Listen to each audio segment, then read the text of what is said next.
দেশের ক্রিকেটের অন্যতম সফল ব্যাটার ও সাবেক অধিনায়ক তামিম ইকবাল কার্যত মারাই গিয়েছিলেন। তার হৃদস্পন্দন একাধিকবার বন্ধ হয়ে গিয়েছিল, রীতিমতো মৃত্যুর মুখ থেকে ফিরে এসেছেন। তামিমের এমন অসুস্থতার খবরে ক্রিকেট বিশ্বে তার সুস্থতার জন্য প্রার্থনা করেছিলেন অসংখ্য ভক্তানুরাগী। আল্লাহর রহমতে আর চিকিৎসকদের আপ্রাণ চেষ্টায় আবারও সচল হয় তামিমের হৃদযন্ত্র। এরপর কিছুটা সুস্থ হতেই হাসপাতাল থেকে নিজের ফেসবুকে একটি আবেগঘন স্ট্যাটাস দিয়েছেন তামিম ইকবাল খান।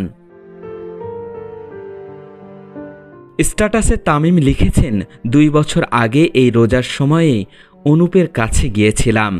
সেদিন জানতে পারলাম অনুপের বাবা 4 বছরেও হার্টের অপারেশন করতে পারেননি।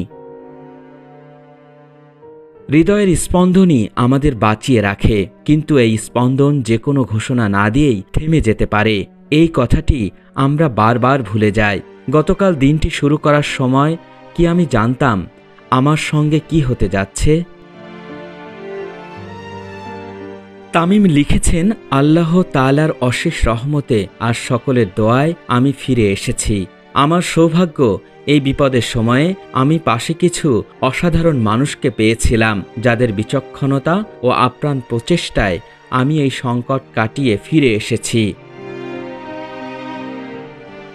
তামিম বলেন, কিছু ঘটনা আমাদের বাস্তবতা মনে করিয়ে দেয়, জানিয়ে দেয় যে জীবন আসলে কতটা ছোট আর ঠুনকো। আর এই ছোট জীবনে আর কিছু করতে না পারি, সবাই যেন একে অপরের বিপদে পাশে দাঁড়ায়, এটিই আমার অনুরোধ। স্ট্যাটাসের শেষের দিকে তামিম বলেন, আপনাদের সবাইকে জানাই আন্তরিক কৃতজ্ঞতা ও ভালোবাসা।